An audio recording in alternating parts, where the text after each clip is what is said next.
মঙ্গলবার রাজধানীর রবীন্দ্র শতবার্ষিকী ভবনে অনুষ্ঠিত হয় সমবায়ের প্রচার ও উন্নয়ন শীর্ষক একদিনের রাজ্য স্তরের সম্মেলন। প্রদীপ প্রজ্বলন করে সম্মেলনের সূচনা করেন মুখ্যমন্ত্রী ডাক্তার মানিক সাহা। পরে সম্মেলনে বক্তব্য রাখতে গিয়ে মুখ্যমন্ত্রী ডাক্তার মানিক সাহা বলেন, সমবায়ের মাধ্যমে গরিব অংশের কৃষকদের সহজ শর্তে ঋণ দেওয়ার ব্যবস্থা করা হয়েছে। এতে করে সুদখোর মহাজনদের হাত থেকে রক্ষা পাবে কৃষকরা। জাতি, ধর্ম, বর্ণ নির্বিশেষে স্বচ্ছতা বজায় রেখে সমবায় ব্যবস্থা প্রতিষ্ঠা করাই প্রধানমন্ত্রীর লক্ষ্য। ১৯৪৯ সালে কাঞ্চনপুর মহকুমায় প্রথম স্বস্তি সমবায় সমিতি গঠন করা হয়।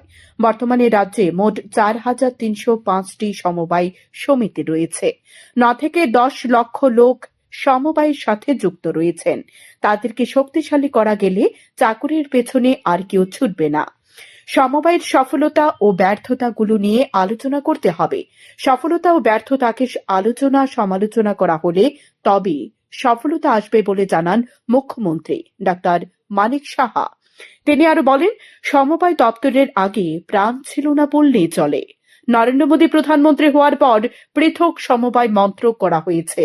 সমবায়ের বিষয়ে জনসচেতনতা বৃদ্ধি করার উপর গুরুত্ব দেন মুখ্যমন্ত্রী। যে ডাইরেক্টলি ওর ইনডাইরেক্টলি এত লক্ষ লোক, প্রায় 9 থেকে 10 লক্ষ লোক আমাদের সাথে এই সমবায় আন্দোলনের সাথে যুক্ত রয়েছে। তো সেই তাদের যদি আমরা শক্তিশালী আমরা করতে পারি, তাহলে এই যেখানে চাকরি লাগে সেই চাকরির পেছনে কেউ ঘুরবে না, এবং তারা কিন্তু জব সিকার না হয়ে তারা উল্টো এন্টারপ্রেনার হবে, সেই দিশাও কিন্তু এখানে কাজ করবে। সহকার সে সমৃদ্ধি বিষয়ে আমার পূর্ববর্তী বক্তা বলেছেন, এটাকে এই মিশনকে সামনে রেখে রাজ্য সরকারের সমবায় দপ্তর কাজ করছে, এবং এখানে বিশেষ করে কৃষি, দুগ্ধ উৎপাদন, মৎস্য এবং হস্ত কারুশিল্প, পশুপালন এবং মাল্টিপারপাস যে সমিতিগুলো সেখানে তৈরি হয়েছে।